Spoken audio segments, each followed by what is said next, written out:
Middle East, and I have to say that I've seen such progress. It's really incredible. I've also seen great unity and friendships. I've spent a little time with you just before this, and I've seen tremendous unity, tremendous friendship, and the whole world is watching the Middle East, and many are watching with envy. You have something very special going on. Incredible opportunities are within reach for this region. If we can simply stop the aggression from a small group of pretty bad actors. The Biden administration created havoc and bedlam by basically being incompetent, but by empowering Iran and its proxies, sending them billions of dollars, billions and billions of dollars. Senselessly, I couldn't believe it to watch. One of the reasons I said, let's do this again. But what they did was so bad while turning his back on the Gulf allies. Those days are over. Everybody at this table knows where my loyalties lie, always have. They'll never waver, never. And we'll stand with our friends and partners, and we'll confront the aggression that threatens us all. I want to make a deal with Iran. I want to do something if it's possible. But for that to happen, it must stop sponsoring terror, halt its bloody proxy wars, and permanently and verifiably cease its pursuit of nuclear weapons. They cannot have a nuclear weapon. I don't imagine there's anybody at this table or anybody in this room that would say they can. I'm strongly urging all nations to join us in fully and totally enforcing the sanctions that I just placed on Iran, and we also placed secondary sanctions, which are in certain ways even more devastating. Iran, as you know, had no money when I left office. They were broke. They had no money for Hamas. They had no money for Hezbollah. There was no attack. There was no thought of attack. There would have been no attack if I were president. But bad things happened in that election. And I said, let's do it again. And by doing it again, it became much more historic. It's a much more historic election, much more powerful election. And we have a mandate. We won every swing state. We won by millions of votes. We won 2,750 districts, we call them districts, out of a total, if you look at the number, it was 2,750 to 505. The whole map was red meaning Republican.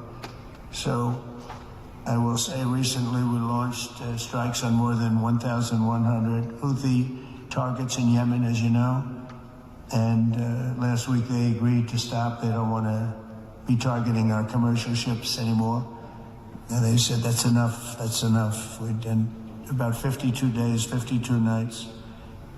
It didn't end. We just put in a budget of $1 trillion. It's our biggest budget, military budget we have ever put in. And the United States is very, very strong right now. It's amazing. In a short period of time, we've been there 100 days. And in a short period of time, we've done what a lot of people don't do in 4 years. We're a hot country, just like you're a hot area. And we're going to keep it that way. In Gaza, my administration shares the hope of so many in this region for future of safety and dignity of the Palestinian people. But that cannot happen as long as Gaza's leaders take delight in raping, torturing, and murdering innocent people. Can't have it.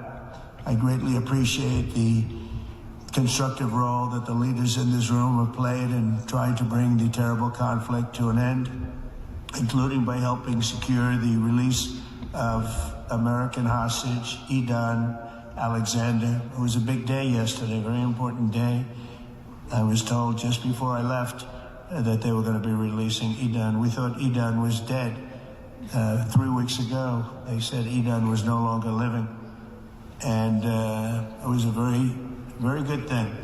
Ultimately, all hostages of all nationalities must be released as a stepping stone to peace, and I think it's going to be happening. A lot of things are happening. A lot of very positive things are happening on every front.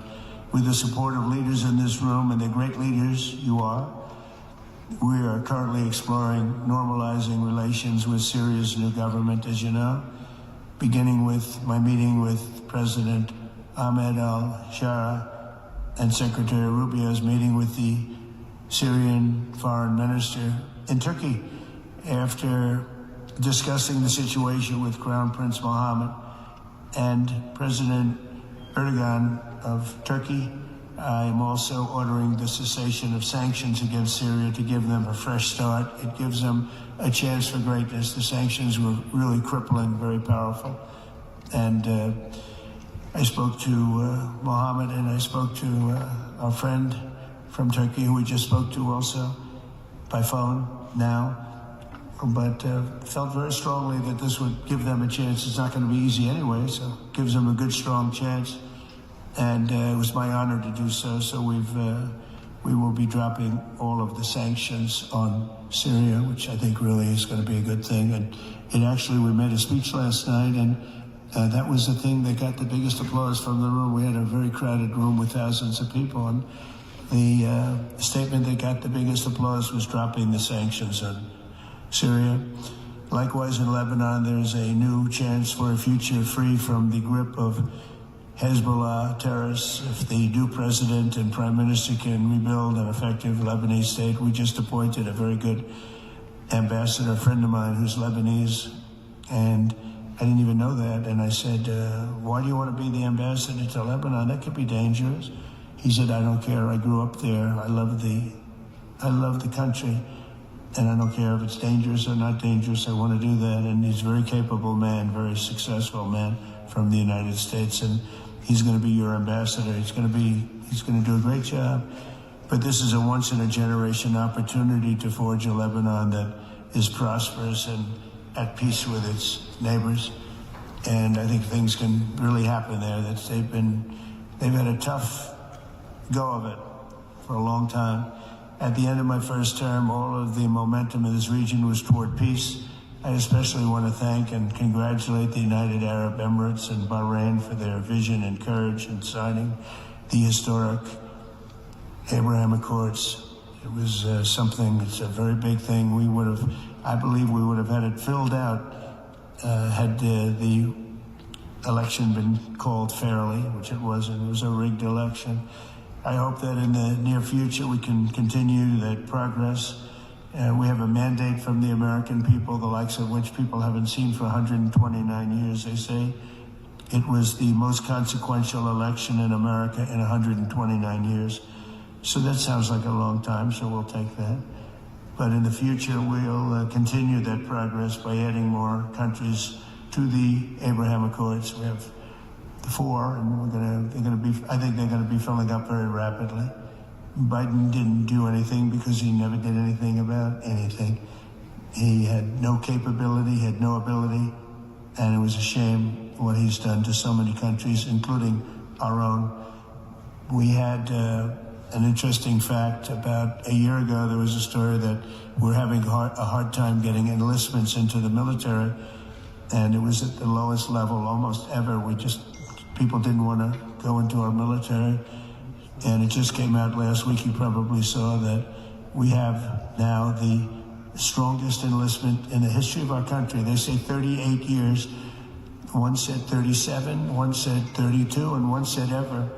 So we just had the strongest enlistment in the history of the United States of America. So think of it, in 1 year we went from they can't get people to enlist to we have the strongest enlistment, and that includes the police departments too.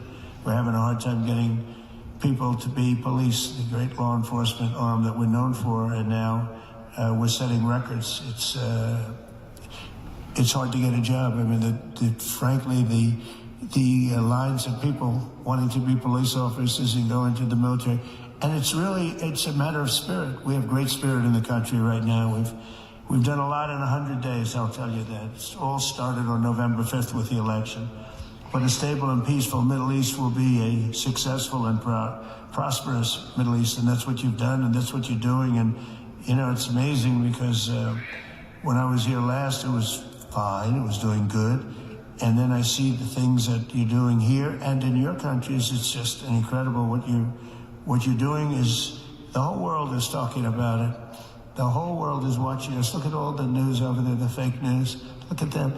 The whole world is talking about what you're doing, and you're the envy of the world. Together, we're in this room and we're going to forge a Middle East that will be a thriving commercial, diplomatic, and cultural crossroads at the geographic center of the world. That's what it is. It's the center of the world. I look forward to working with you, and I want to thank Mohammed. I want to thank you, Crown Prince. We have a special relationship. We have long had a special relationship, but it was an honor to spend a couple of days with you, and I'll see you again soon, and I'll see you a lot. Thank you all very much. Thank you. شكرا فخامة الرئيس على كلمتكم. الآن أدعو جلالة الملك حمد بن عيسى الخليفة الملك والمركز الحالي للعاقل.